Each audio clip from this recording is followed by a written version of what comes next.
pessoal, o Heitor, professor de Biologia da Oficina do Estudante. O nosso assunto de hoje vai ser circulação dos vertebrados. Os vertebrados, eles tiveram o seu sistema circulatório passando por um processo de evolução e que foi tornando esse sistema cada vez mais eficiente para a sua sobrevivência. E eu posso até dizer para vocês que foi favorecendo, inclusive, a sobrevivência no ambiente terrestre, como nós vamos chegar a essa conclusão no final desta aula, tá bom? Bem, primeira coisa, quando a gente considera um coração de um vertebrado, eu vou pegar um dos vertebrados mais primitivos, os peixes. E quando falamos do coração de peixe, falamos também do coração dos girinos, que são as larvas daquela classe que vem depois dos peixes, que é a classe dos anfíbios, ok? Bom, então o que acontece com o coração dos peixes e dos girinos? Observem, isso aqui é um coração. Esse coração tem apenas duas cavidades. Uma cavidade que eu represento por A, que é o átrio, e uma cavidade que eu represento por V, que é o ventrículo. A cavidade chamada átrio é uma cavidade que sempre vai receber sangue em qualquer tipo de coração. Esse átrio, o sangue passa para o ventrículo e o ventrículo manda para as fendas branquiais.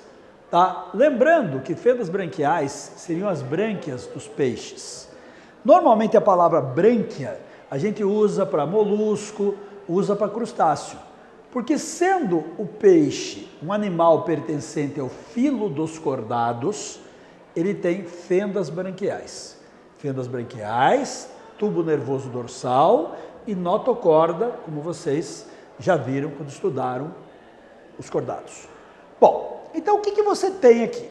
Você tem um coração que ele recebe sangue que vem do corpo. Agora perceba uma coisa, o único tipo de sangue que este coração recebe é o venoso. Vou até escrever só aqui, ó. Só sangue venoso, tá? E esse sangue venoso é mandado para as fendas branquiais e lá nas fendas branquiais ocorrem as trocas gasosas. Processo esse que nós chamamos de hematose. Ou seja, na hematose branquial troca-se o CO2 do sangue, que chegou com o sangue venoso impulsionado pelo coração, e o oxigênio passa para o sangue que vai ser levado para o corpo, tá? E desta maneira, este sangue, ele vai estar sendo oxigenado e o corpo poderá receber o oxigênio que vai ser utilizado na oxidação da glicose para liberar a energia que o peixe precisa para viver, tá? Esse tipo de circulação que vocês estão vendo aqui é uma circulação que nós chamamos de circulação fechada. Aliás, todos os vertebrados têm circulação fechada. Por quê? O sangue circula sempre dentro de vasos sanguíneos, tá? Uma característica da circulação de todos os vertebrados, ser fechada. A circulação, como o sangue só passa uma vez no coração, ou seja, só passa sangue venoso, é chamada de circulação simples, porque passa uma vez. E como não há mistura de sangue arterial e venoso no processo, nós também chamamos esse tipo de circulação completa, tá bom? Então, circulação dos peixes, circulação fechada, circulação simples e circulação completa, sem mistura de sangue arterial e venoso, tá? Bom, quando nós olhamos um coração de um anfíbio, veja só, agora eu estou falando não mais do anfíbio larva girino, agora eu estou falando do anfíbio adulto, né? O que vocês notam de diferente em relação ao coração anterior? No anfíbio adulto, você tem o átrio direito e o átrio esquerdo, certo? E um único ventrículo. O que está acontecendo neste anfíbio? Olha só, o átrio, como aquele que eu já tinha falado dos peixes, sempre está recebendo sangue, tá vendo? O átrio direito recebe sangue do corpo, o átrio esquerdo recebe sangue que vem do pulmão. Repare nisso, tá? Agora, note também que ele tem um ventrículo único, onde o sangue cai do átrio direito e o sangue cai do átrio esquerdo.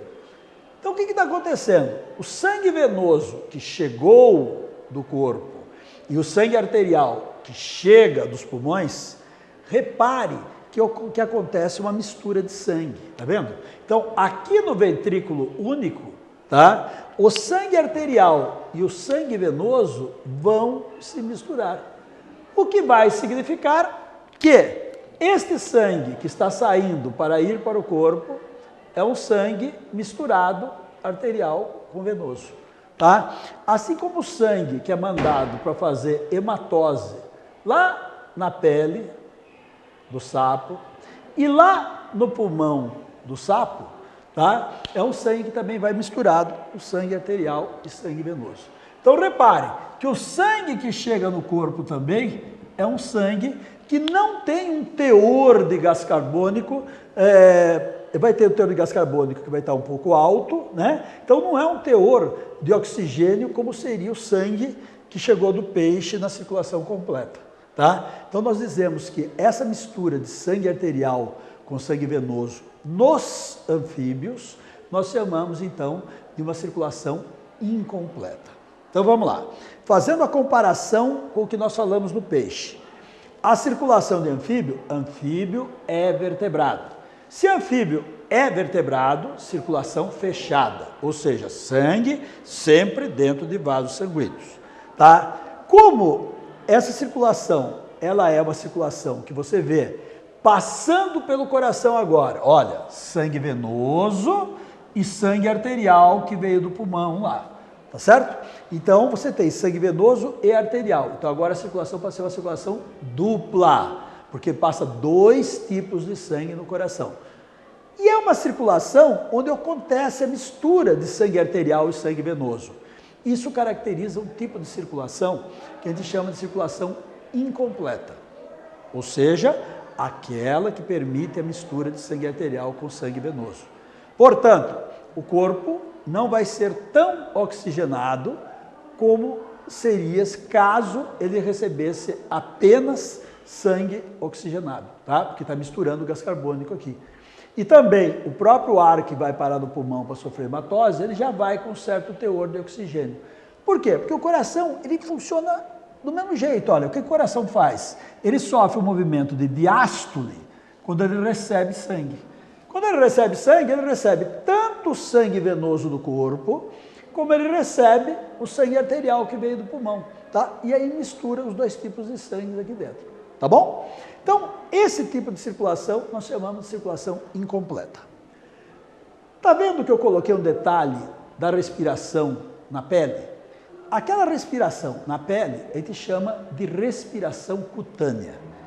O anfíbio é um animal de transição água-terra, ou seja, ele é fecundado, o ovo é fecundado na água, a reprodução é por fecundação externa, ele produz a larva girino, que é aquática, e é um animal que vai para a terra quando adulto. A pele dele é muito permeável e é vascularizada, permite que ele faça trocas, também de gases através da pele. E até compensa o pulmão dele que é em saco, que eu escrevi aqui, ó. É um pulmão pequeno, é um pulmão ainda que não tem grande superfície. Então, essa respiração cutânea, ela vai auxiliar e vai complementar o oxigênio que o pulmão não é capaz de captar, tá? E que o sapo vai precisar durante a vida, tá bom? Então, é um animal de transição água-terra. Só que se ele está fazendo uma transição, uma respiração aqui, ó, na pele, nessa transição, o que acontece? Imaginemos que eu seja um sapo.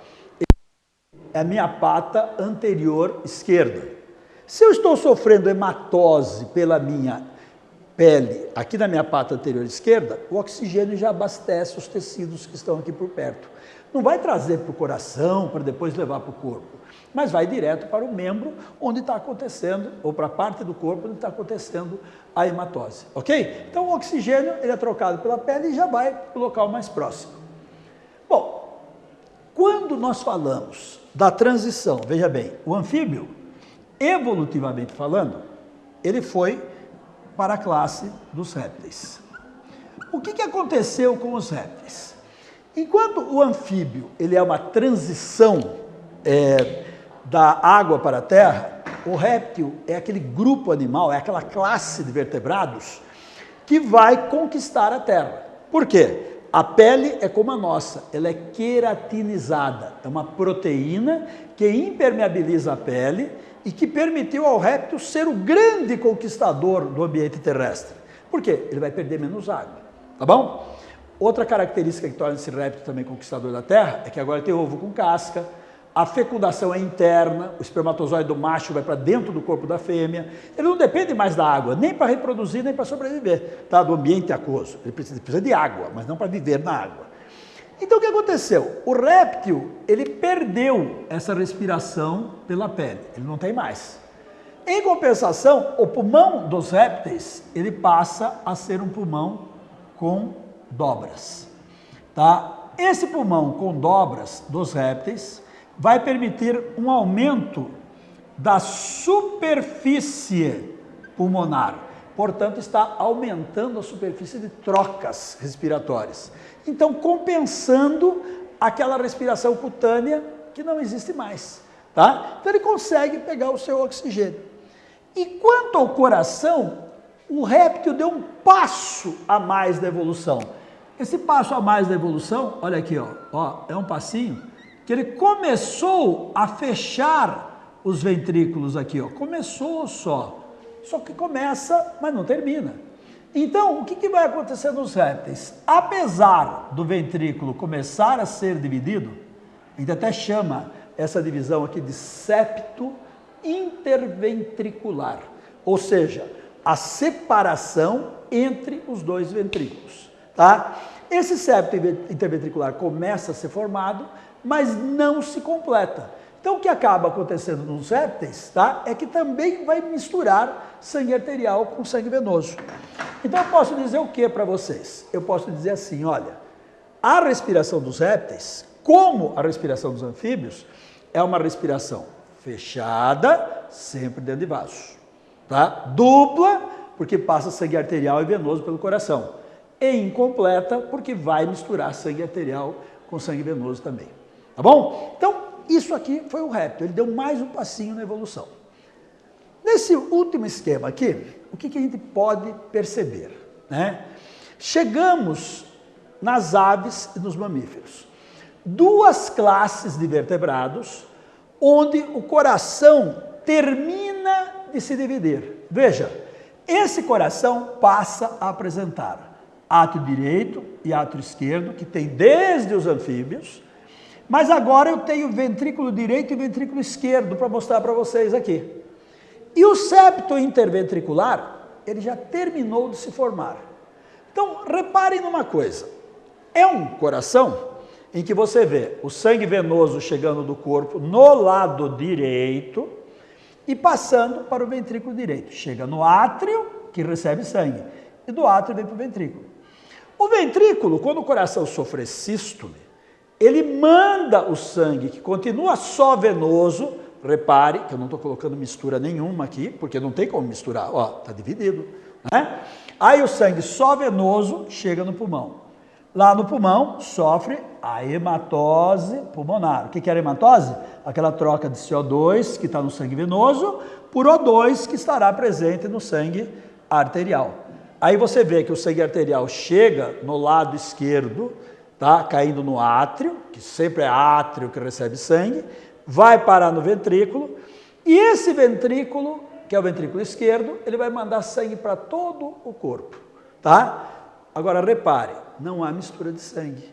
Então, a oxigenação, pessoal, a oxigenação do sangue, ela vai ser completa, sem mistura, tá? E o corpo vai ser bem oxigenado, ok?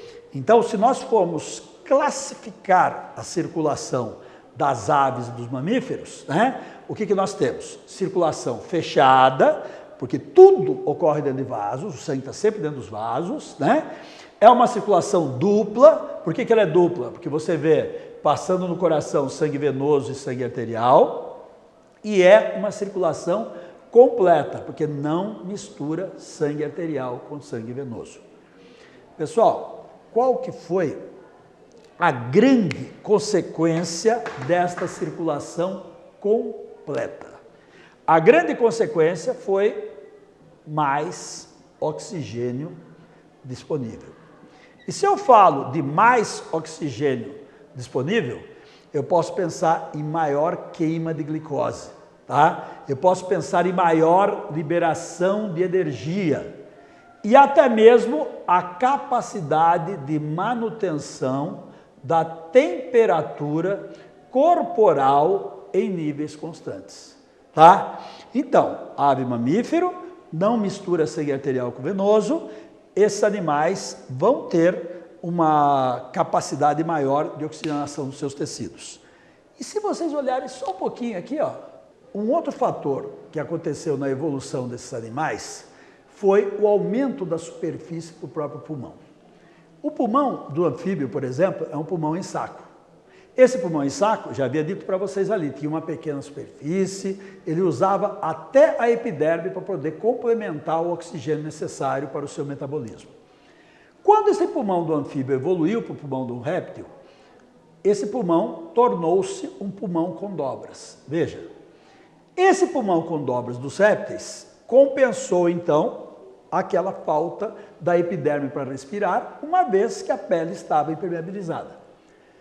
Na evolução desses répteis na direção das aves e dos mamíferos, as dobras pulmonares sofreram mais dobras, de tal sorte que a superfície pulmonar se tornou muito grande. E essa superfície pulmonar muito grande é um segundo fator que ajuda na manutenção da homeotermia. Qual fator é esse? O fato de conseguir mais oxigênio, tá? Então, mais oxigênio pelo pulmão alveolar dos mamíferos, parenquimatoso das aves, juntamente com a não mistura de sangue venoso com arterial no coração, ou seja, a circulação completa, isso permite a esses animais serem homeotermos e ocuparem qualquer ambiente do planeta Terra, seja ele muito frio, seja ele muito quente. Então, ele pode ter oxigênio suficiente para queimar glicose em quantidade suficiente e liberar energia para manter a sua temperatura em torno de 36,5 graus Celsius, mais ou menos, que é a temperatura ideal para a realização de suas reações enzimáticas e manter o metabolismo de seres conquistadores do meio terrestre e agora em relação também às temperaturas extremas. Bom, pessoal, já que nós terminamos de falar da circulação desses grupos animais todos, agora eu gostaria que vocês observassem aqui na tabela ao lado, né? E vocês vão notar que nesta tabela você tem toda a classificação da circulação dos peixes e girinos, da circulação dos répteis e da circulação dos anfíbios e das aves e dos mamíferos, tá? E aí resume aquelas características todas que eu dei. Acho que é um bom resuminho, vale a pena uma boa lida nessa tabela, tá? E vale a pena talvez você até mesmo anotá-la no seu caderno, tá bom? Então, pessoal, agora é só ouvir mais uma vez essa aula, prestar bastante atenção, tá? E o professor Heitor agradece aqui da Oficina do Estudante, convida vocês para continuarem vendo nossas aulas e estudando bastante, né? Porque quem quer, pode. E para poder, tem que estudar, tá bom? Bom estudo para vocês. Até a próxima.